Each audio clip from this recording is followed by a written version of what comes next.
Computing, ये मैं बोलता हूँ एआई से भी ऊपर की चीज़ है। क्वांटम कंप्यूटिंग, इसको थोड़ा ध्यान से समझना। अभी तक मैंने आपको बताया था कि इलेक्ट्रॉन्स फ्लो करते हैं, करंट फ्लो करता है, उसमें दो चीज़ें होती है। क्या दो चीज़ें होती है करंट में? Electron and protons. ठीक है, दो चीज़ें होती है। लेकिन कम क्वांटम कंप्यूटिंग नाम बता रहा है कुछ अलग सा है। क्वांटम क्या चीज़ होती है? क्वांटम एक आप इमेजिनरी नंबर समझ लो। आयोटा सुना है किसी ने? आयोटा क्या होता है? मैथ्स की एक फॉर्म में आयोटा होता है, उसको हम इमेजिनरी नंबर बोलते हैं कि वो नंबर है लेकिन वो इमेजिनरी नंबर है। आप उसको इमेजिन करके रखो, उसको लिखते हैं अंडर द रूट आई, तो एक इमेजिनरी नंबर है। क्वांटम को भी आप एक इमेजिनरी डेफिनेशन समझ लो। ध्यान से ना पूछते रहना बार बार, ठीक है? मैं पूछूंगा बाद में आपसे चीज़ें कि क्या है क्या नहीं है।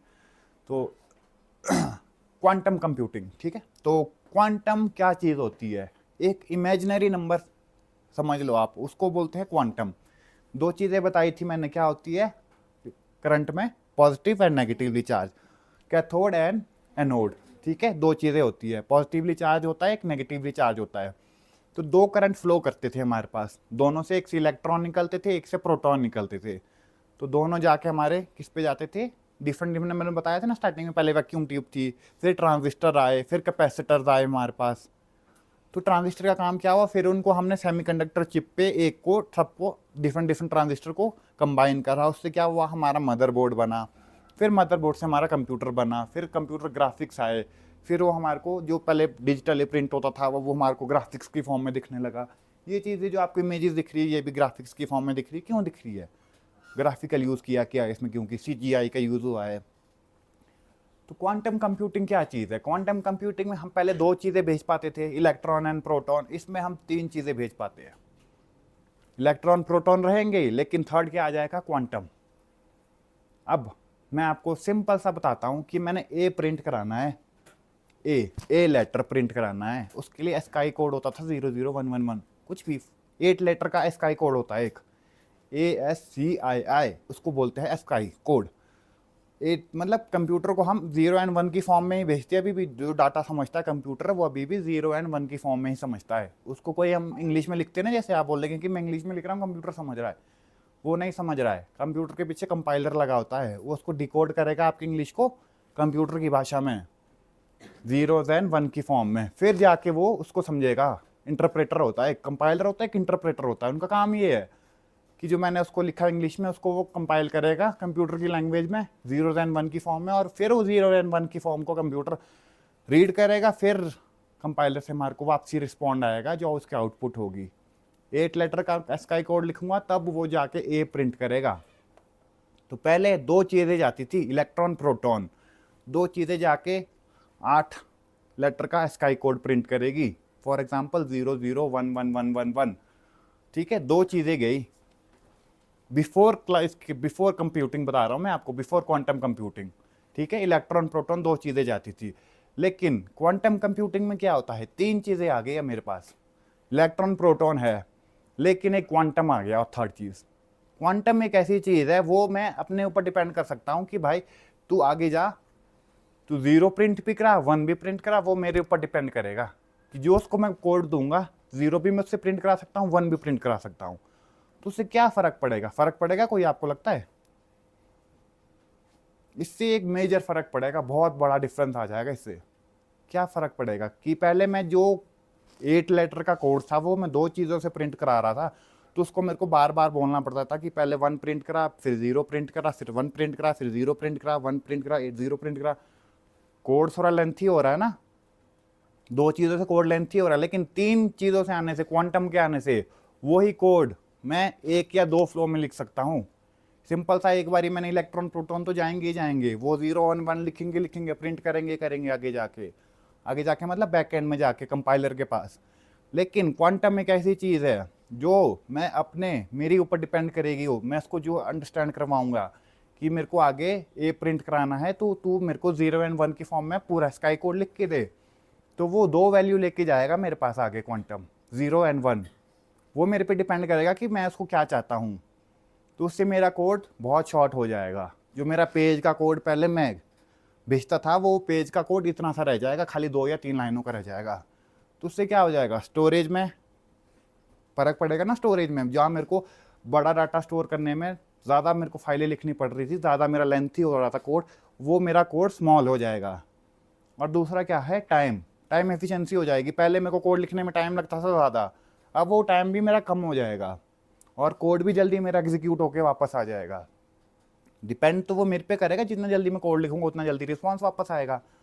टाइम लगेगा मुझे ज़्यादा लंबा कोड लिखने में, कंप्यूटर को समझाने में, तो कंप्यूटर को रिस्पॉन्ड करने में भी उतना टाइम लगेगा। लेकिन क्वांटम कंप्यूटिंग से वही टाइम मेरा हाफ से भी ज़्यादा रिड्यूस हो जाएगा।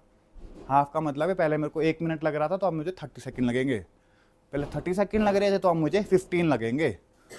तो टाइम रिड्यूस हो गया, स्टोरेज रिड्यूस हो गई, तो इनसे क्या हुआ, आपकी ऑप्टिमाइजेशन ऑटोमेटिकली इंक्रीज हो जाएगी।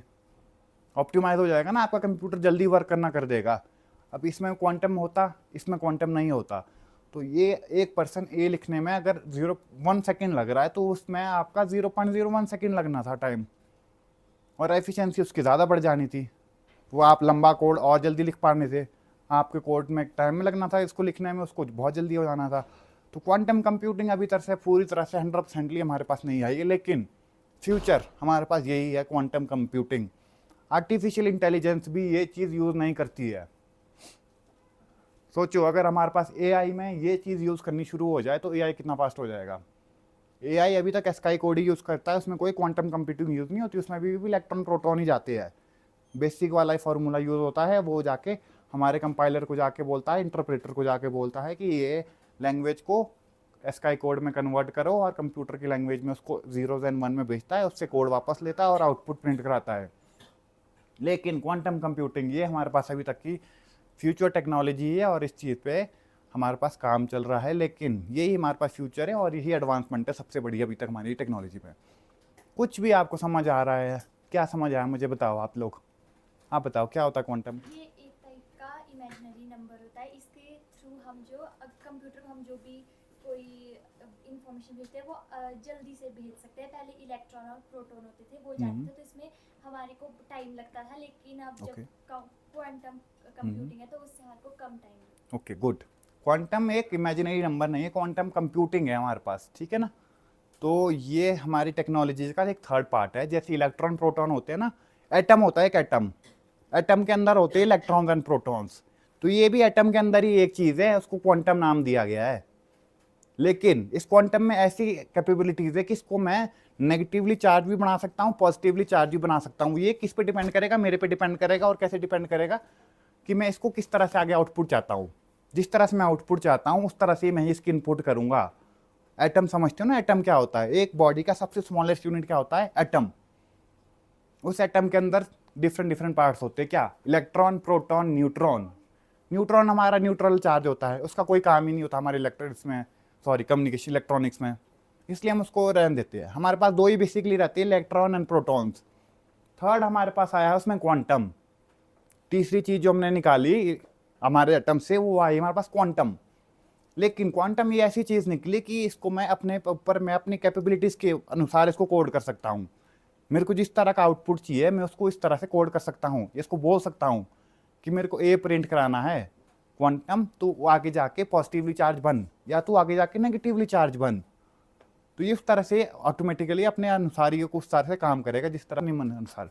नहीं हिलेगा ना, जब तक कोई एक्सटर्नल फोर्स ना लगाऊं मैं इस पर, ये बिल्कुल नहीं हिलेगा।